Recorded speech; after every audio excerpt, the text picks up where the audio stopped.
ನಮಸ್ಕಾರ ವೀಕ್ಷಕರೇ, ಧ್ವನಿ ಸಂಜೆ ವಾಹಿನಿಗೆ ಸ್ವಾಗತ.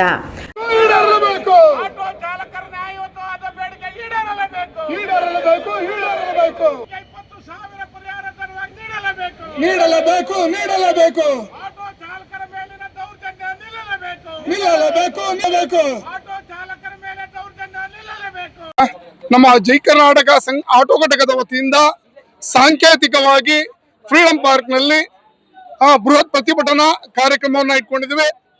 ಉದ್ದೇಶ ಇಷ್ಟೇ, ಇವತ್ತು ರಾಜಕೀಯ ವ್ಯಕ್ತಿಗಳು, ಕೇಂದ್ರ ಸರ್ಕಾರದ ರಾಜಕೀಯ ವ್ಯಕ್ತಿಗಳು, ರಾಜ್ಯ ಸರ್ಕಾರದ ಪ್ರತಿನಿಧಿಗಳು, ಭ್ರಷ್ಟ ಅಧಿಕಾರಿಗಳು ಏನ್ ಮಾಡ್ತಾ ಇದಾರೆ, ಅವರವರ ಮೂಗಿನ ಒರೆಸ್ಕೊಳ್ಳಿಕ್ಕೆ ಇವತ್ತು ಏನೂ ಸಮಸ್ಯೆ ಇಲ್ಲ ಅಂತ ಕೇಂದ್ರದವರ ಸಚಿವರು ಹೇಳ್ತಾ ಇದಾರೆ.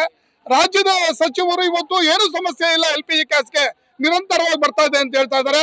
ಆದ್ರೆ ಅವ್ರಿಗೆ ಕಣ್ಣಿಲ್ವಾ ನಮಗ್ ಗೊತ್ತಾಗ್ತಾ ಇಲ್ಲ. ಯಾಕಂದ್ರೆ ನಮ್ಮ ಬಡ ಚಾಲಕ ವೃಂದದವರು ಇವತ್ತು ಪ್ರತಿದಿನ ಒಂದೊಂದು ಬಂಕ್ ನಲ್ಲಿ 4 ಅವರ್ 6 ಅವರ್ 8 ಅವರ್ ಇವತ್ತು ಆಟೋ ನಿಲ್ಸ್ಕೊಂಡು ನಿಂತ್ಕೋತಾ ಇದೀವಿ ಸ್ವಾಮಿ. ಕೇವಲ ಇವತ್ತು 1 ಲೀಟರ್ 2 ಲೀಟರ್ ಇವತ್ತು LPG ಗ್ಯಾಸ್ಗೆ ಇವತ್ತು ನಿಮ್ಗೆ ಯಾಕೆ ಅರ್ಥ ಆಗ್ತಾ ಇಲ್ವಾ?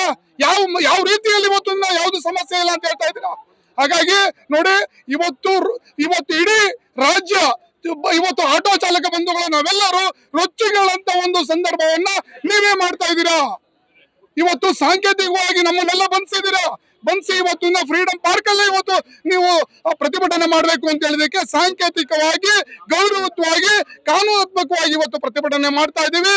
ಇವತ್ತು ನಮ್ಮ ಬಂಕ್ಗಳಲ್ಲಿ ಒಂದು ಲೀಟರ್ಗೆ ಒಂದು ದಿನಕ್ಕೆ 8 ಅವರ್ 10 ಅವರ್ ಕಾಯ್ಕೊಂಡು ನಿಂತ್ಕೊಬೇಕು ಸ್ವಾಮಿ. ಒಂದು ದಿನಕ್ಕೆ ನಮ್ಗೆ 600 ರೂಪಾಯಿ 500 ರೂಪಾಯಿ ಇವತ್ತು ಸಿಕ್ಕಿದ್ರೆ ನಮ್ಮ ಮಕ್ಕಳುಗಳನ್ನ, ಹೆಂಡತಿ ಮಕ್ಕಳುಗಳನ್ನ ಸಾಕ್ಬೇಕಾಗುತ್ತೆ. ಒಟ್ಟಿಗೆ ಇವತ್ತು ನಾವು ಜೀವನ ಮಾಡ್ಬೇಕಾಗಿದೆ. ಆದ್ರೆ ನಿಮ್ಗೆ ಏನಂತೆ, AC ರೂಮ್ ಅಲ್ಲಿ ಇರ್ತೀರಾ, ನಿಮ್ಗೆ ಏನೋ ಗೊತ್ತಾಗೋದಿಲ್ಲ. ಬನ್ನಿ ಇವತ್ತು ಬೀದಿಗೆ ಗೊತ್ತಾಗುತ್ತೆ. ಯಾಕೆಂದ್ರೆ ಇವತ್ತು ಸಾರಿಗೆ ಮಂತ್ರಿಗಳಿರ್ಬೋದು, ಆಹಾರ ಮಂತ್ರಿಗಳಿರ್ಬೋದು, ನಮ್ಮ ಮುಖ್ಯಮಂತ್ರಿಗಳಿರ್ಬೋದು, ಮತ್ತೆ ಇವತ್ತು ಇದಕ್ಕೆ ಸಂಬಂಧಪಟ್ಟಂತ ಇವತ್ತು ಅಧಿಕಾರಿಗಳು ಯಾರು ಇವತ್ತು ಇದ್ರ ವಿಚಾರದಲ್ಲಿ ಮುಂದಕ್ಕೆ ಬರ್ತಾ ಇಲ್ಲ. ಇದೇ ರೀತಿ ಆದ್ರೆ ಇವತ್ತು ನೋಡಿ, ಬಂಕ್ಗಳಲ್ಲಿ ಇವತ್ತು ನಾವು 8 ಅವರ್ ನಿಂತ್ಕೊಂಡ್ರು ಇವತ್ತಲ್ಲಿ ಆಗ್ತಾ ಇರೋದು 300 ರೂಪಾಯಿ, ಮ್ಯಾಕ್ಸಿಮಮ್ ಅಂದ್ರೆ 500 ರೂಪಾಯಿ ಇವತ್ತು LPG ಗ್ಯಾಸ್ ಆಗ್ತಾ ಇದಾರೆ. ಅದರಲ್ಲೂ ಏನಾಗಿದೆ, ಒಂದೊಂದು ಬಂಕಲ್ಲಿ 5 ರೂಪಾಯಿ 10 ರೂಪಾಯಿ 20 ರೂಪಾಯಿ 50 ರೂಪಾಯಿವರೆಗೂ ಇವತ್ತು ಅವ್ರು ಇಷ್ಟ ಬಂದಾಗ ಇವತ್ತು ದರ ಇವತ್ತು ನಮ್ಮ ಹತ್ರಕ್ಕೆ ವಸೂಲಿ ಮಾಡ್ತಾ ಇದಾರೆ. ಅದು ನಮಗ್ ವಿಧಿ ಇಲ್ಲ. ಸಂಜೆ ಹೋಗ್ತಿದ್ದಂಗೆ ಮನೆಗೆ ಹೋಗ್ಬೇಕು, ಹೆಂಡತಿ ಮಕ್ಕಳು ಇವತ್ತು ಊಟಕ್ಕೆ ಹೊಟ್ಟೆ ಕೊಡ್ಬೇಕು ಸ್ವಾಮಿ. ನಿಮ್ಗೆ ಏನ್ ಗೊತ್ತಿದೆ? ಹಾಗಾಗಿ ಇವತ್ತು ನಮ್ಮ ಆಟೋ ಚಾಲಕ ಬಂಧುಗಳು ನಾವು ರೊಚ್ಚಿಗೆ ಹೇಳ್ತಾ ಇದೀವಿ. ಇದಕ್ಕೆ ನೀವೇ ಅವಕಾಶ ಮಾಡ್ಕೊಡ್ತಾ ಇದೀರಾ.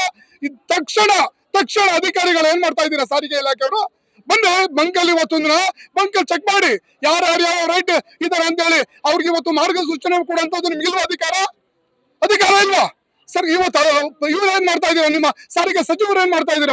ತಕ್ಷಣ ಎಲ್ಲ ಬಂಕ್ಗಳನ್ನು ಇವತ್ತು ದರ ಯಾವ ರೀತಿ ಇದೆ, ಯಾವ ತರ ವ್ಯತ್ಯಾಸ ಮಾಡಿದ್ದಾರೆ ಅಂತ ಹೇಳಿ ಚೆಕ್ ಮಾಡಿ ನಮಗೆ ನ್ಯಾಯ ಒದಗಿಸ್ಕೊಡ್ಬೇಕು. ಎರಡನೇ ವಿಚಾರದಲ್ಲಿ ಇದರಿಂದ ನಾವು ನೋಡಿ ಆಗ್ಲೇ ಇವತ್ತು ಯುದ್ಧ ಆಯ್ತಾ ಇದೆ ಸ್ವಾಮಿ, ಆಯ್ತಲ್ವಾ? ಇವತ್ತು ಪೆಟ್ರೋಲ್ ಡೀಸೆಲ್ ಇವತ್ತು ನೀವು ಸಮತೋಲನ ಮಾಡ್ಕೊಡ್ರಿ ತಾನೆ, ಹೌದು ತಾನೆ? ಅದೇ ತರ LPG ಯಾಕೆ ನೀವು ಮೀನಾಮೇಷ ಎಣಿಸ್ತಾ ಇದೀರಾ ಬಡವರು ಅಂತ? ನಾವು ದಯವಿಟ್ಟು ಕೇಂದ್ರ ಸರ್ಕಾರದ ಸಂಸದರು ನಿಜ ಹೇಳ್ಬೇಕಾಗುತ್ತೆ. ನಾಲಾಯಕ ಸಂಸದರು, ನಾಲಾಯಕ ಸಚಿವರು, ನಾಲಾಯಕ ಅಧಿಕಾರಿಗಳು ಅಂತ ಹೇಳಲಿಕ್ಕೆ ಇಚ್ಛೆ ಪಡ್ತೀವಿ.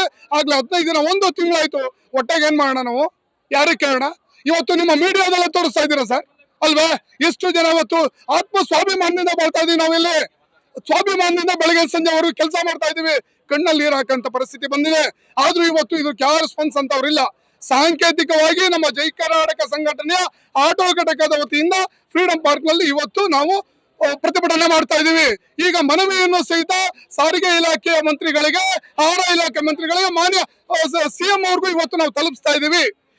ಇದಕ್ಕೆ ಸ್ಪಂದಿಸ್ತಿಲ್ಲ ಅಂತಂದ್ರೆ ನಾಳೆ ಇಡೀ ನಮ್ಮ ಆಟೋ ಚಾಲಕ ಬಂಧುಗಳು, ನಮ್ಮ ಸಂಘಟನೆಯ ಒಂದೇ ಅಲ್ಲ ಎಲ್ಲ ಆಟೋ ಚಾಲಕ ಬಂಧುಗಳು ನೇರವಾಗಿ ಇವತ್ತು ನಿಮ್ಮ ವಿಧಾನಸೌಧಕ್ಕೆ ನಾವು ಗಾಡಿಗಳನ್ನ ತಂದು ನಿಲ್ಲಿಸಿ ಲಾಕ್ ಮಾಡಿ ಇವತ್ತು ನಿಮ್ಮ ಮುಖದ ಮೇಲೆ ಎಸ್ತಿ ಇವತ್ತು ಜೈಲ್ ಚಳುವಳಿಯನ್ನ ಮಾಡೋದಕ್ಕೂ ಎಸೋದಿಲ್ಲ.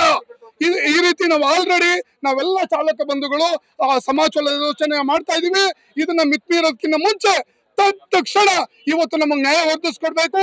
ಈಗಾಗ್ಲೇ ನೋಡಿ ಸ್ವಾಮಿ, ಆಗ್ಲೇ 1 ತಿಂಗಳಾಯ್ತು. ಏನ್ ಮಾಡೋಣ ಹೊಟ್ಟೆಪಾಡಿಗೆ? ಹೇಳಿ ಸ್ವಾಮಿ, ಏನ್ ಮಾಡೋದು? ಏನಾದ್ರು ಕೊಟ್ಟಿದ್ದೀರಾ ನಮ್ಗೆ? ಏನಾದ್ರು ಮಾಡ್ತಾ ಇದ್ದೀರಾ? ಗ್ಯಾರಂಟಿ ಆಳು ಮೂಳು ಕೊಡ್ತಾ ಇದ್ದೀರಾ ಸ್ವಾಮಿ? ಅಲ್ವಾ? ಇವತ್ತು ನಿಮ್ಗೆ ಗೊತ್ತಾಗಲ್ವಾ? ಇವತ್ತು ಹಾಗಾಗಿ ಇವತ್ತು ನಮ್ಮ ಆಟೋ ಚಾಲಕ ಬಂಧುಗಳಿಗೆ ಇವತ್ತು ನಮ್ಮ ಹೆಂಡತಿ ಮಕ್ಕಳು ಏನ್ ಮಾಡೋಣ? ಇವತ್ತು ಬಾಡಿಗೆಯಿಂದ ಕಟ್ಟೋಣ. ಹಾಗಾಗಿ ತಕ್ಷಣ ಇವತ್ತು ಏನಿದೆ ಸಮಸ್ಯೆ ಬಗೆಹರೋವರೆಗೂ ಪ್ರತಿ ತಿಂಗಳು 20,000 ರೂಪಾಯಿಗಳನ್ನ ನಮ್ಗೆ ಆಟೋ ಚಾಲಕ ಬಂಧುಗಳಿಗೆ ಕೊಡ್ಬೇಕು ಅಂತ ಹೇಳಿ ಎಲ್ಲ ಆಟೋ ಬಂಧುಗಳ ಒಂದು ವಿಚಾರದಲ್ಲಿ ನಾನು ಆಗ್ರಹಿಸ್ತಾ ಇದ್ದೀನಿ. ರಾಜ್ಯ ಸರ್ಕಾರ ಬೇಗ ಮುಂದಕ್ಕೆ ಬರಬೇಕು, ಇದನ್ನ ನಮ್ಗೆ ನಮ್ಮ ಕಷ್ಟಕ್ಕೆ ಸ್ಪಂದಿಸಬೇಕು ಅಂತ ಹೇಳಿ ನಾನು ಕೇಳ್ಕೊಂತಾ ಇದ್ದೀನಿ, ಆಗ್ರಹಿಸ್ತಾ ಇದ್ದೀನಿ.